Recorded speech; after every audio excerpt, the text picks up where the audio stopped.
Sweetie.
Hello, Christine. Does this work?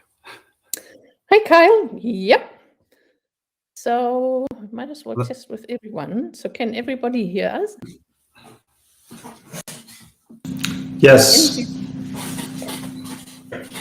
That was a fantastic introduction. I really applaud you for putting that together. Well, thank you. I will be, we have an endorsed program on the marine acoustic environment that I'm going to introduce with 3 minutes this afternoon. Yes. And I confess, I didn't have access to the sound clips that you had, and I wanted to put them in, but I could not figure out how to do it in a way that wasn't, that it was going to be very smooth. So I applaud you for introducing our topic so well. Yeah, there was a lot of cutting involved, but yeah, finally got there. That's super.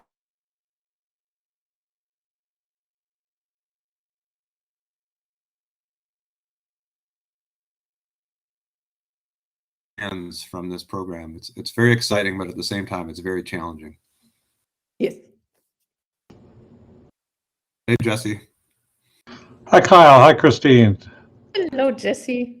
Let me also add, I thought that was what really superb video and audio and text. Really, well, thank you. Really wonderfully done.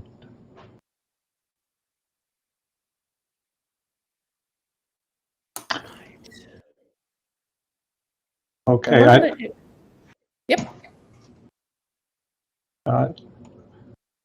We seem to have people in the breakout room, so we could probably get started. I don't know, is there any? Yes, I'm just wondering, so I don't see Colin, but maybe I'll just start it. Okay, so the way this is going to work, because I often have very poor bandwidth, so I made another video, and which I had to upload to YouTube, and everyone will have to play it, but I can start it. But when I start it, and you should already see the first frame, so when I start to play it, I believe you each will also have to press the play button, which somehow should appear on the video or below. So it's all synchronized. So when I started, and if you wait a minute to press your play button, then you will only see the video from after the first minute. But I suppose we will start and try. Okay, so I'm going to start the video now, and then you should also see a play button, which you will have to play. So the video is about 10 minutes. It just introduces the topic a little bit longer than the teaser was, and then we're going to have a discussion. All right, let's try.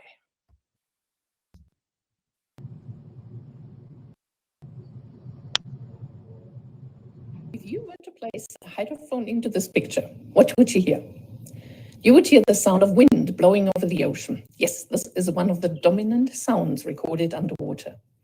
You would hear waves breaking on the shore. Perhaps you would hear the sound of ice cracking in the Arctic, or perhaps you would hear subsea volcanoes. Together, we have these sounds as geophony. You would also hear marine animals. Christine, we do have echo. I think you might need to mute your own microphone. These make up the biophone. And you would hear us, humans, out in shore.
Right.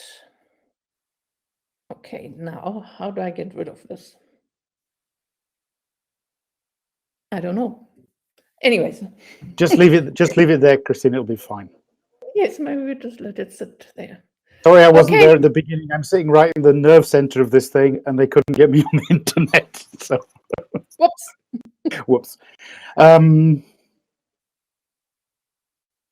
Great video. I loved it. Now, that list of questions at the end, my goodness, where do you start with them all? Right. Well, that's why I split it at least into, 3 groups: science and policy and the rest of society. Yeah. We have split it up even more than that. Okay. Obviously, we're in a discussion, an interactive breakout session here. I don't want to dominate it. I do tend to start speaking and not stop. My job is actually just to try and field questions. So if you've got any questions for Christine, put them in the chat, and I'll try and put them together and put them to Christine. But let's start with one. Christine, you talked about migrating whales, and I know from my work on surveying the seafloor that we often are asked, is there going to be any marine mammal problem with our acoustic, with our multi-beam echo sounders and stuff? And sometimes we don't even know where the marine mammals are. How well are the migration paths known? Oh, that depends on which species and where you are. So for some animals, it's easy, like humpback whales, they hug the coast until they have to go into open water in order to go to Antarctica. Or the equivalent in the Northern Hemisphere. For other species, I mean, if you literally just look at the IUCN website of where these animals occur, and you will find entire ocean basins colored as they could be there. So it really depends on where you are. If you're out in the open ocean, far from the coast, it gets less predictable. Okay, thank you. There's also the possibility if somebody wants to say something to raise your hand. There's a button in the bottom right-hand corner, and I'm hopeful that I shall see that person's hand going up. I see Jesse's got his microphone open. Jesse, do you want to say something? Yes. My question is, how can we use the UN Ocean Decade to help advance the management of sound in the oceans? For Christine, for Colin, for Kyle, for everyone, what could we hope to achieve by the year 2025? What could we hope to achieve by 2030? Whether in monitoring, in management, in the different areas that Christine so well described. Thanks. Well, rather than me answering these things and making it question and answer, let's have a discussion. So anybody? I'll jump in a little bit, Jesse. I think one of the things so we have an endorsed program, I'll talk about it in 3 minutes this afternoon, is just generally bringing awareness to the fact that there is a very rich and fascinating world of underwater sound. The group that I interact with regularly, we're pretty much specialists, and we all come with graduate training. A few years ago, I was at the Ocean Observation 19 meeting, and the thing that struck out for me was this idea of ocean literacy. And going into that meeting, I was ocean illiterate.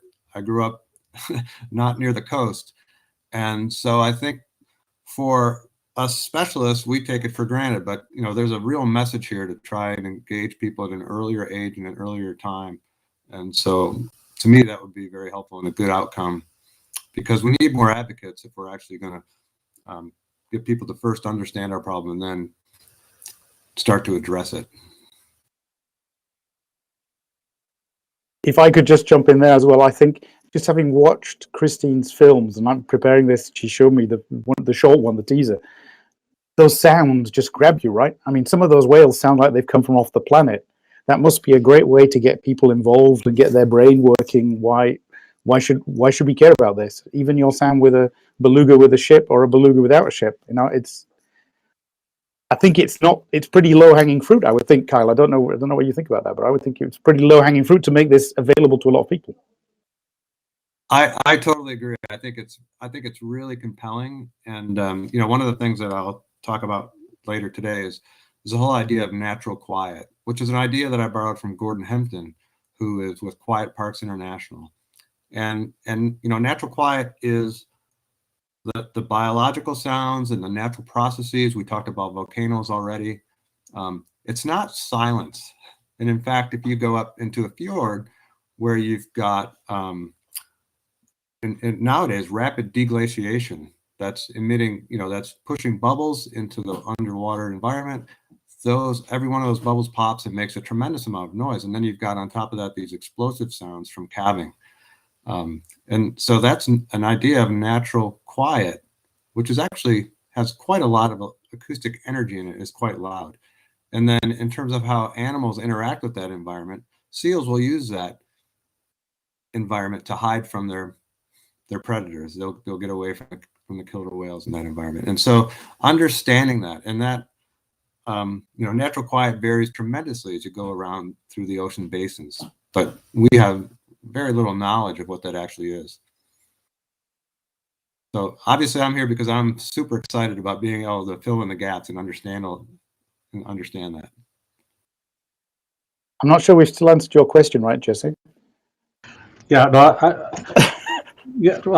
I hope that in the next 3 days and in the months leading up to the solidification of the program, the Ocean Decade next July, really, I hope our community can set some more specific goals, both in the short term and the long term.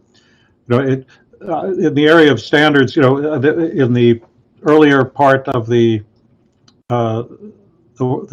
laboratory today, we had the very compelling discussion also about seabed mining. For example, how much do we know about the soundscapes that would be created by seabed mining? So that might be one example of a specific task where the communities work together, where we try to, we don't know how much seabed mining will proceed, but at least if it does proceed, we could try to make sure that there are top quality monitoring programs to understand the changes in the soundscape created by that. Similarly, the creation of these very, very large offshore wind farms, whether the construction phase or the operation phase, it seems to me it would be quite urgent to make sure that globally there are very high standards for acoustic monitoring of the construction and operation of wind farms. So I just give those as two examples where we don't want to wait for 2030. Our community should be preparing in advance. Thank you.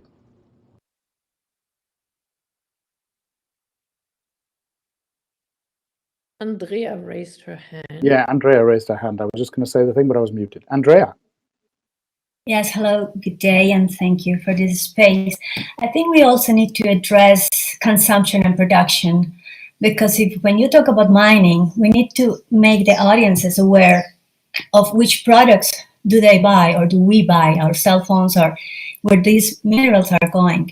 And also when we talk about consumption, many of the vessels out there are shipping, you order something on Amazon and it's just going all the way through the Atlantic. So somehow arts, and I'm coming from, we'll present on the satellite activities an opera called Opus Wells. And we're trying to address that by means of art and to create like empathetic connections with the wells and with the sounds, especially because we, as human beings, we're a noisy species. So we need to address this issue. We are also noisy on land. So how can we improve our everyday life and our quotidian? And I think that that's something that can be done along this decade.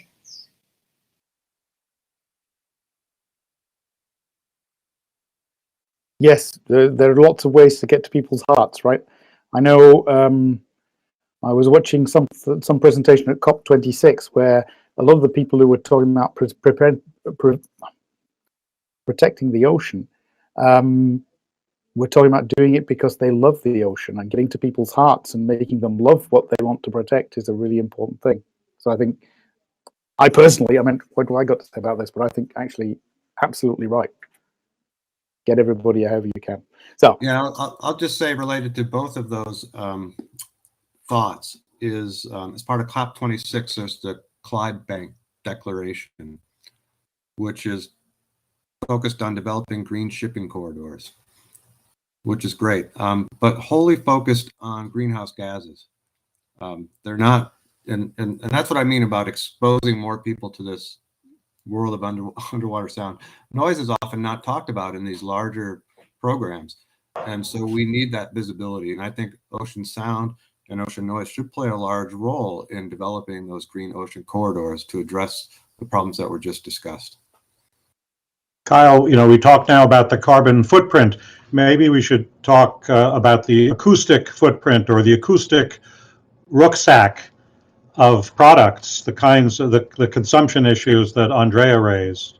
That could be an interesting exploration, valuable analyses. So I agree, and I will say that we've had folks, and we've had meetings with the Environmental Protection Agency, and the initial reaction was, because we feel that they're coupled.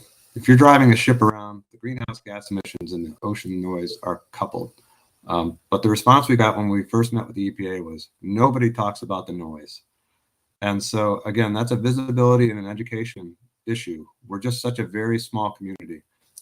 So to me, I know we want concrete outcomes, and a concrete outcome for me would just be leveling or raising the level of awareness that this is an issue. Okay, we have quite a lot of people joining us here. Anybody else with some more questions?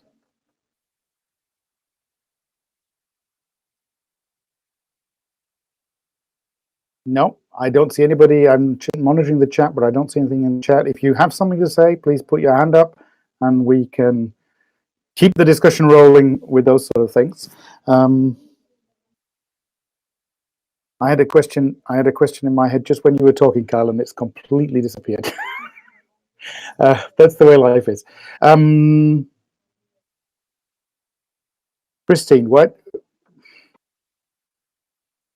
do you think the soundscapes are the same? I mean, is this a fairly homogeneous problem over the globe, or do you expect, or maybe I ask to the audience who are sitting here, I don't know where any of you are from, but I mean, is it the same type of problem? I know I live in Germany. We have problems with cruise ships, but actually the cruise companies are starting to put, it's actually some of the NGOs who've been recording cruise ships coming into harbour and then playing it in a booth when the passengers are getting off their ship, saying, this is what your ship sounds like when it comes into harbour, which I thought was quite a good move. And we have problems with underwater munitions from the Second World War, which we can't detonate because it would kill all the whales. So, but is it a thing that's all around the world? I mean, does anybody know anything about this? It's a global issue, but I suppose the degree to which it is problematic depends on where you are and also what species you look at, right? So, I mean, the solutions are not as easy as, oh, let's just make everything smaller, which would shift the frequencies up out of the band of your sensitive animals. You shift something, you make a change to one of your noise sources, and that change might lead to the sound occurring at a different frequency, but that doesn't mean to impact other animals. So I think while the concept of an ocean noise is a global problem, it depends on where you are and what your sensitive animals are in that area. That determines how big a problem it is and really what the specific effects of the noise are in that habitat. So we find, shipping, there's more shipping in the northern hemisphere than in the southern hemisphere. So if you just take AIS logs, ship logs, and then put it all together, you can see that there should be pockets that are quieter in the southern hemisphere.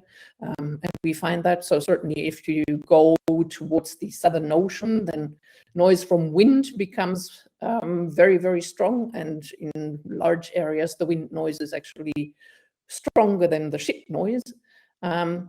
But yeah, so there are a lot of factors that play a role.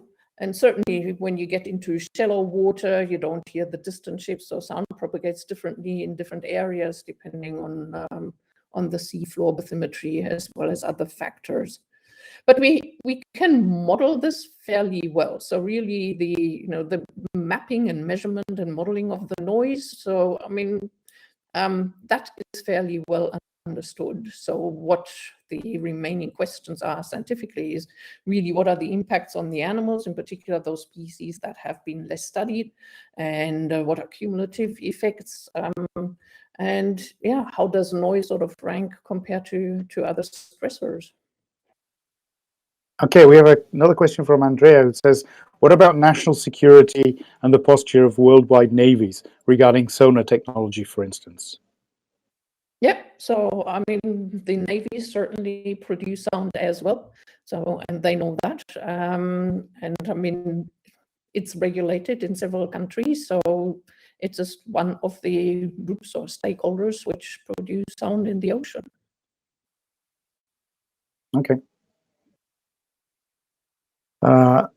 I see two people are typing, but I've not seen anything appearing in the chat yet. So I'd like to quickly come back to Jess's point. What's the kind of low-hanging fruit? What could, in this decade, right? A decade's not a long time. And I guess Jesse knows this better than anybody else, having done the Sense of Marine Life, right? But where, what are the things we should be aiming to achieve? Because we're never going to get a natural soundscape in the ocean, I wouldn't think, in 10 years, because that's going to mean nobody buys anything, no ships go anywhere, etc., etc. What do you think you could do? We need to identify the big polluters, the things that make the strongest noise, because underwater sound is all logarithmic. So you tackle the peak levels, the peak polluters. So I think that we can achieve, and there are already efforts to identify the loudest vessels and really try to make the loudest vessels quieter, which on average then has a net gain in underwater noise. I think as Jesse said, so some of the big upcoming developments that we don't know anything about, like subsea mining, we need to somehow get a handle on what the noise field around a subsea mine might look like, and then cumulative noise from multiple mines in one area. I also think Kyle was right in saying that we need to still build awareness and education. So while ocean plastics sort of is, the one thing that comes to everyone's mind when you talk about ocean pollution, the noise issue, just you have to really prompt people and guide people to think of noise as a pollutant. So I think we still have some groundwork to do in terms of just raising awareness and educating people about the issue.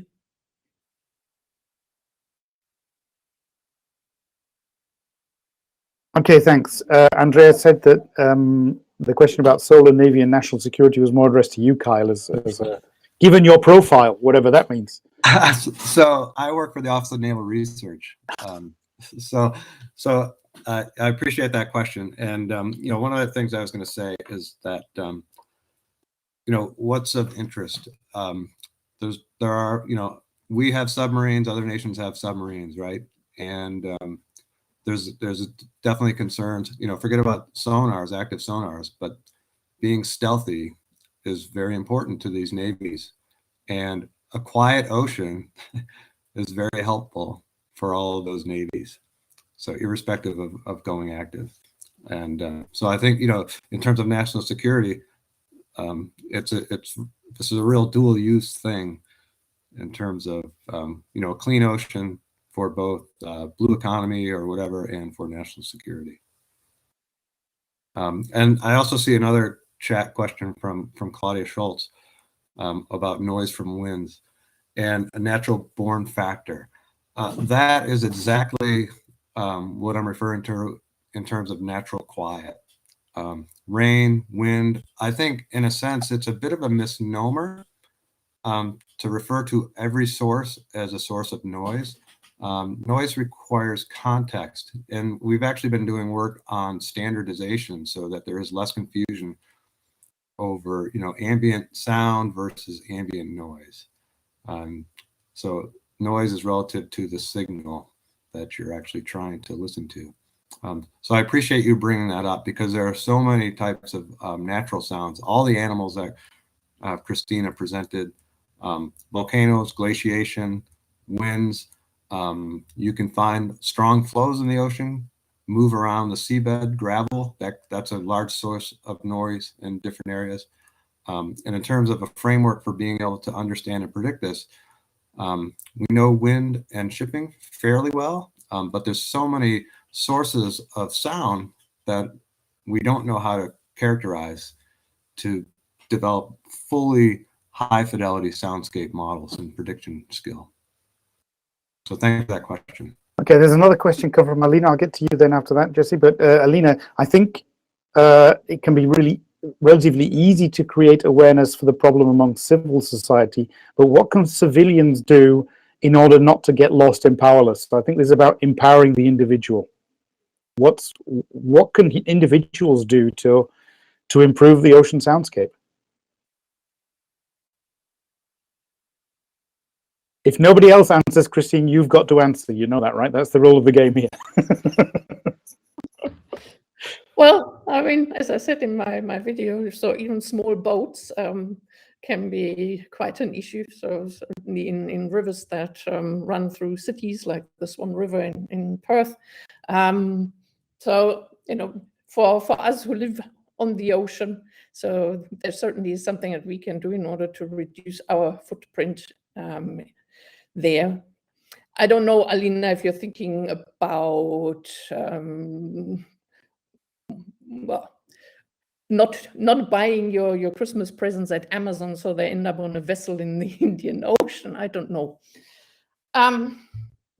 Yeah. Is there a list? Is there a list of the noisiest vessels that you could boycott? You say, no, I'm not. I don't want anything that's been on that ship. Well, there isn't a list like that. But I mean, in some ports, vessels do get recorded as they arrive. So Port of Vancouver in British Columbia, Canada is one example where there's been a multi-year study on trying to quantify the noise of individual vessels. So that, you know, and they know and can do something about it. Okay, cool. Jesse, you had your hand up. Yes, my subject relates to the question just raised. Kyle, we've sometimes had discussions during the last year or two about the possibility of very low-cost devices, very low-cost hydrophones, so that many more people could participate in listening. Now, people who ride bikes ride around with GoPro cameras on their helmets, recording visually and also acoustically. And there is some evidence that cameras like the GoPro cameras could work underwater at a very low cost. And so I wonder if Christina or Colin or Kyle, what are your thoughts for this decade about empowering many more people to participate in monitoring acoustic soundscapes? Do you think that's possible? Jesse, I totally agree with you, and I think the part of the conversation that we had related to that is, I don't think it's a technological issue. Like you said, you can get a GoPro. I think it's we need to build a community that's receptive to having them. So we've got to get into classrooms at the K through 12 level and start handing out these capabilities. And so one of the things that we're doing with our program is we're going to link up with it's the Ocean Corp for Ocean Science. We want to get together with them to help do outreach, and then because they work with lesser developed nations, and get ocean science into their science curriculum, and then get low-cost sensing capabilities into their hands. But I really think that there would be as Colin said, this is a very compelling topic. People just haven't thought about it. So it's getting the resources into people's hands, in my opinion. Thanks, Kyle. We have another question in the chat from Elke Appelt. Is it true the increasing acidification of the oceans is reducing the noise absorbing capacity of the water? I guess that's ocean physics. Who wants to take that? Yes, so certainly climate change and changes in ocean chemistry also then affect how sound propagates and how it is absorbed. So there have been a few studies looking at the ocean potentially getting noisier. Yeah, and presumably climate change is having a feedback as well. I know that in North Germany, the increased increased intensity of the North German storms is picked up by seismometers. I'm a geologist, so we're looking for earthquakes, but you actually hear the level of background noise in North Germany has gone up just because of the increased intensity of the storms. I know that it's been proved. Right. Yeah, cool. Any other questions? We have 4 more minutes before the powers that be are going to take us and transport us like Star Trek back to somewhere else. And I have to get out of the translators box here in the conference hall. Anything else we would like to talk about? I can see that Claudia Schultz is typing, so we're looking for the question from Claudia. I'll just make a quick comment in terms of outreach. In my interactions in both the national and international community is that what we're trying to do, I think it's, we have to be patient. It's going to take a long time because within leadership, there's lots of folks that are well-trained scientists and have backgrounds in physics and meteorology and general ocean sciences, but not in so much acoustics. And so there's not the pull that I think we need.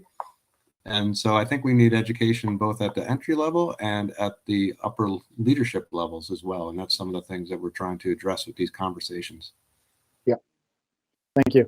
A question from Claudia is are there historic data on noise development available? That's going back to baselines again, I guess, right? How far back does our noise knowledge of the ocean go? Oh, well, certainly the navies will have records that are 70 plus years, etc.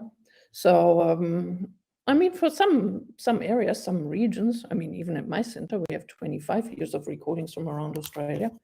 So, yeah. And has that been worked? I mean, is that something that you can use for this kind of, hey, it's getting worse or something like that? Yes, and we're doing that. So we have a whole lot of PhD students just looking at the ambient noise, but also how animal sounds and animal migrations might have changed over those 20 plus years, and all with passive acoustic data. Okay, Jesse's written in the chat, Christine, do an advertisement for your forthcoming book. You have 2 minutes, go for it.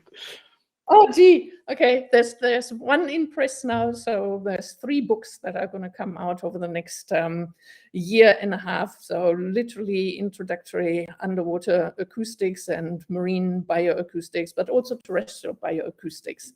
So they're coming out at Springer. Yeah, send me an email. I'll let you know. Great. One is in press, finally. So there's a question from Eric Engelbrecht. Do you feel the most pressing concern is in relation to offshore wind development and appropriate regulation? And Andrea makes a quick quote for Opus Wales as a satellite activity. Please make sure you go there. But what the offshore wind development, is that one of the pressing things, do you think? So certainly in Europe, that has been looked at for quite a while, but there are other areas and other countries which are only just starting to get into offshore wind. So I think it remains an issue, certainly during the installation. Yes, okay, so then the next one. What else did you have? That was the other thing was a plug from Andrea for the satellite activity Opus Wales. I think that's all it now. Kyle, yes, sound alerts us and marine life to danger and opportunities for food. Given that sound is everywhere, it's surprising how few programs and opportunities there are for learning about natural sound, either in air or in water. So it seems like another, low-hanging fruit. I made some notes on low-hanging fruit because Christina's got to go on stage in about 15 minutes and give us some of what we talked about here. But one of the things was education is a real important thing, right? Yeah, we're so focused on vision, and all the machine learning and artificial intelligence is all focused on vision. And we actually take sound data and render it as imagery to apply those techniques. And whenever you do a transform, you actually lose information. There's a wide open opportunity for us to apply these techniques to streaming audio data, and but it's very nascent and that gets very little attention. Okay. Any summarizing remarks you want to make, Christine, or anybody else who's spoken or got a question? Anything we'd like to do just to wrap this up?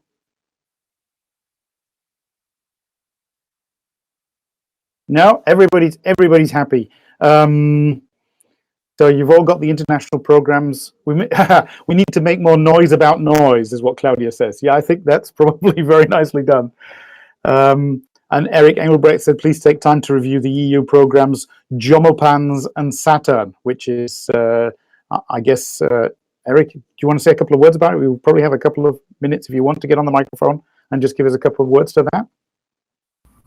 Yes, thank you. This is Eric Engelbrecht from TNO.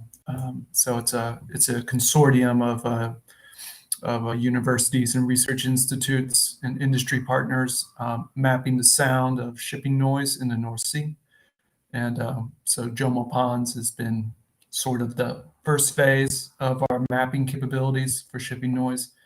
We've extended that, and then we're moving into Saturn now. So advancing our ability to deploy hydrophones and particle motion detectors to analyze and understand the effects of noise from shipping and also from the natural environment. So you can easily search them on Google, and you can go to the Horizon Europe and Horizon 2020 to view the results and output of those programs. You can also like them on LinkedIn. So thank you. And do you have like a public outreach component of that? I guess as an EU program, it will have some kind of societal engagement. Yes, indeed, it does. And what do you do? What do you do to do that? What does it look like, your societal engagement program?